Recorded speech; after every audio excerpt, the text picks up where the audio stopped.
If you are a regular subscriber and watcher of this channel, you might be thinking, why is the Electric Viking saying that Tesla's lying about what the Tesla Model X can do? Why is he saying this? It doesn't make sense. Well, I'll tell you why I'm doing it. It's because the amount of FUD, the amount of fake, the amount of lies that are spread about Tesla by the mainstream media, by fossil fuel interests, by people who just can't handle change, I think that's the majority of it, by the way, is enormous. They claim it's not possible.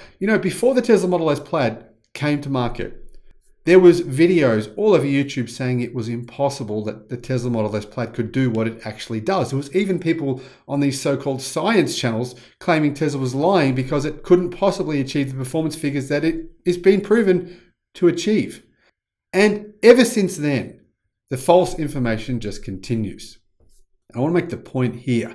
Hopefully, these clowns making these ridiculous claims will click on this video because it'll confirm their confirmation bias that Tesla just lies.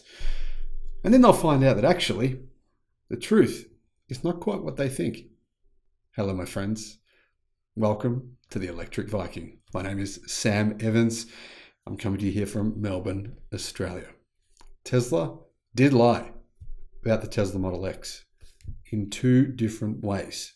The first, they lied about the power of the Tesla Model X. It has about 10% more power than what Tesla say. Tesla say it has about 1,020 horsepower, but it runs about 1,100 horsepower on a dyno. And that's at the hubs. Back where it's usually measured, the equivalent would probably be about 1,200 horsepower. In other words, the Tesla Model X Plaid is far more powerful than Tesla claim. Now, I would say that's a good thing because the Tesla Model X Plaid is a performance car. It's not very often that you hear of companies saying, claiming that a car has less power than it actually has when it comes to performance cars. And Tesla did actually lie about something else. They lied about the Tesla Model X Plaid's performance times. Here's an interesting point. About a week ago, Aston Martin said that their new SUV now is the fastest luxury SUV on the face of the planet. Of course, they pretended that the Tesla Model X doesn't exist, which is obviously much, much, much faster than Aston Martin's SUV. Now, Aston Martin also said they had the most powerful SUV. Well, of course, that isn't true either. In fact, the Jeep Trackhawk and the Tesla Model X Plaid are both more powerful than this new updated Aston Martin SUV. So, did the media actually call out Aston Martin for lying about their performance claims? No, they didn't. The funny thing is Aston Martin are not the only legacy automaker to make claims like this. Other companies have done the same thing. Other companies love to pretend, including General Motors, that Tesla just doesn't exist. Now, the 1,020 horsepower Tesla Model X Plaid is in fact the world's quickest and most powerful production SUV, irrespective of what Aston Martin would like you to believe. The cool thing about this is it's also a 6-seat family car that can do family car stuff every day of the week when the owner is not drag racing supercars. All of the other cars that claim to be in this kind of niche of performance SUV, whether they're ICE vehicles or electric, all of them only have 5 seats. However, the Model X has 3 rows of seats. It's bigger than what people realize. Speaking of drag racing, Brooks from Drag Times has tested the Tesla Model X. He set a new record in the Model X, but he thinks it can go faster. Unfortunately, the timing didn't work on 2 of the 3 runs, and he claims that on the second and third run, the Model X will traditionally go faster than it will on the first run.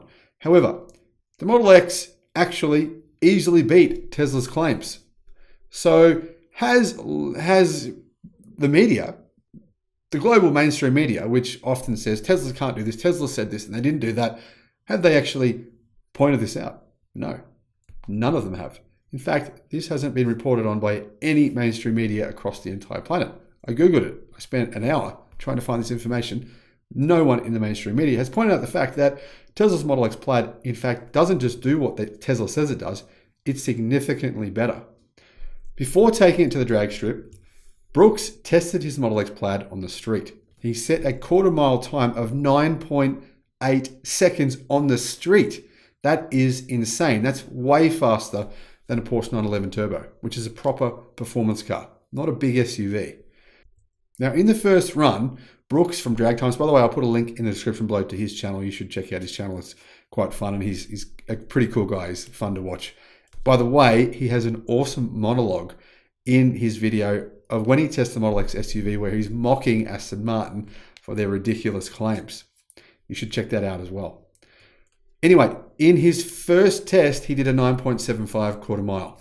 And then he tested it twice again, and unfortunately the testing didn't work because there was something wrong with the drag strip. However, he also did a 0 to 60 mile per hour or 0 to 98 kilometers an hour time of 2.3 seconds, which was significantly faster than Tesla claimed. Tesla said it will do 2.5, it does it in 2.3. That's a pretty big difference, and he did it easily, straight away. It wasn't like he had to try 50 times, like you often have to do with many cars. And let's be fair, many rear-wheel drive cars, Ford Mustang, they often don't actually really in the real world achieve their performance numbers. Or you've got to try 50 times before you can get it. First go, straight off, he does 2.3. Easy to do in an electric car. That's one of the great things about electric cars, by the way. So easy if you want to drive them fast, if you want to have a bit of fun, drag, race your mates off the lights. You might be just going from 0 to 40 or 0 to 60. I'm not talking about being a hoon, but I'm saying just have a bit of fun. It's so easy to get to launch them. You don't have to be a professional driver like you do have to be in a lot of petrol-powered, ICE-powered, rear-wheel drive, in particular sports cars. Now, what was even more insane was this. The 60 to 130 mile per hour time. So from 60 miles an hour to 130 miles an hour, in other words, from 100 kilometers an hour to 200, it only takes 5 seconds. That's insane. That's similar to what a McLaren 720S supercar can achieve on a good day. Now, Brooks himself owns a McLaren 720S, and he even said he thinks the Model X would beat his McLaren 70S supercar 9 times out of 10 on a drag strip. Remember, this is a 6-seat SUV racing against one of the fastest supercars on the face of the planet. My friends, this is what you call a literal smackdown to ICE vehicles. Now, Brooks from Drag Times thinks that the Model X is not a 9.7 second quarter mile car. He believes he's going to do 9.5 seconds. So make sure you subscribe to his channel. You'll be able to see him run this car against his McLaren 720S and against some other serious performance supercars, and you'll probably see it win, I'd say. Other numbers from that first run, which, by the way, I believe is slower than his second and third run. He did the 1/8 mile in 6.43 seconds at 115.82 miles an hour, and he went from 110 miles an hour to 150 miles an hour in 5.3 seconds. Now, for you Australian, European, and anyone who likes the metric system, which makes the most sense, sorry Americans, but it does. The Model X Plaid did 0 to 100 in 2.7 seconds, 100 to 200 kilometers an hour in 4.5 seconds, and 0 to 200 in 7.2 seconds. That blows my mind. 0 to 200 in a 6-vehicle SUV family car in 7.2 seconds. Unbelievable. Now, I personally think that if you just bought an ICE supercar, yeah, sorry, it just ain't all that super if it's not electric. Now, I could be wrong on this. Maybe I'm hyping up electric cars. Maybe I'm too biased. Maybe, you know what? Maybe I'm not. Maybe these are facts. And people who love ICE cars just don't like facts. But let me know in the comment section below what you think. Would you consider, if you were going to buy a supercar, would you get, say, a rematched Navira electric vehicle? Or would you get a Tesla Roadster when they come? Or would you prefer to get something like a Bugatti Chiron? Let me know what your preference would be if you won the lotto. If you won millions and millions of dollars, which one would you get? Have a great day. I'll see you on the next video. Bye-bye.